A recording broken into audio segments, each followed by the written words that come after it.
Hey, good morning, everyone. It's Matt Donahue with your weekly market update coming to you live on Tuesday. What is today's date? January 14th. January 14th. Yes, this is this week's market moving news.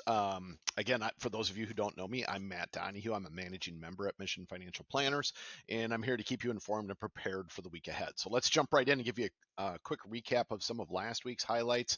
Um, there were a lot of job openings last week that were reported. So there were 8.1 million job openings reported. Non-farm payrolls beat expectations.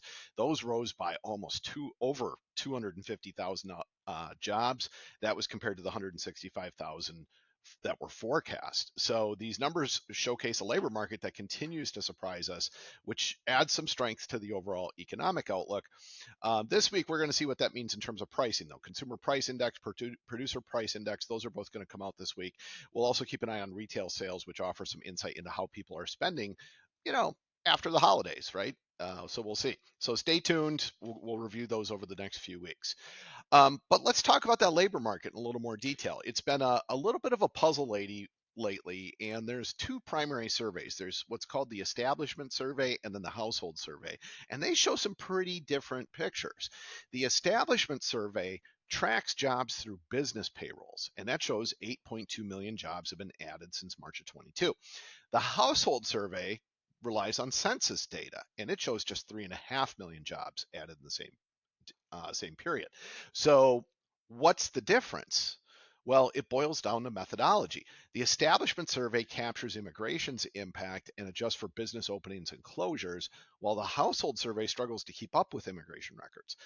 But here's some of the good news. Upcoming revisions, they hopefully will align those figures and provide a clearer view of the labor market.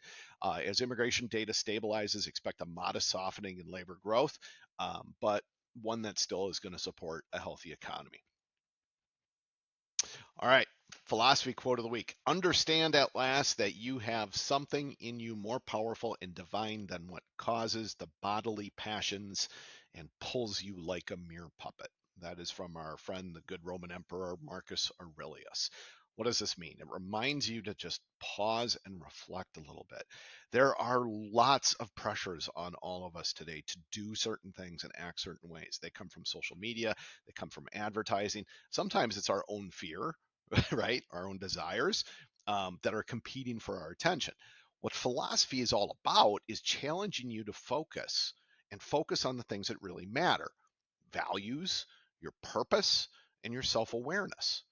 If you can stay focused on those things, then hopefully you're able to start cutting some of the strings that pull you and take control of your lives. So, going from that into taxes, we're not going to hit you with anything real heavy in terms of taxes this week, but this week really should be this week, and actually January should be all about tax preparation for you. It's never too early to get started. You want to review last year's tax return and organize your expenses by category, the old school method, which we talk about in our blog post this week. By the way, go to missionfinancialplanners.com, check out our blog post, go to our YouTube channel, just look us up, Mission Financial Planners on YouTube, subscribe. When you're there, you'll see a copy of this there as well. But organize your expenses. The old school method was to use like envelopes, right? Today, if you're scanning receipts and all that, yeah, you're probably going to organize them digitally, but organize your expenses by category. That's really the key. It doesn't really matter how you do it. Just also remember, credit card statements aren't receipts. Keep actual receipts if you really want to get into accuracy. And if you need tax returns, hey, use the IRS Get Transcript tool or call 800-908-9946. That takes you right to the IRS and request copies. If your name or marital status has changed, notify the IRS and the Social Security Administration to avoid delays. Make sure that information is accurate at both places. Stay organized and schedule your tax preparation early.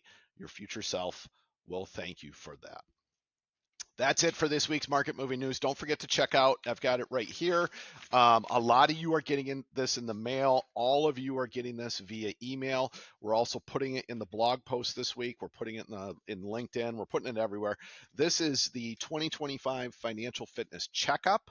And what this is designed to do is just ask you questions about things that might have changed in your life over the last 12 months.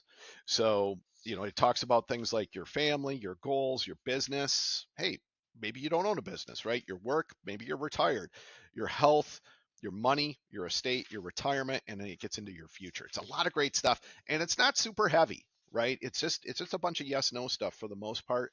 But for the yeses, schedule some time with us. Right, go to missionfinancialplanners.com, book a meeting with us, call us at 888-339-0093. If you're already working with us, reach out to your financial planner directly. They'll be able to help you.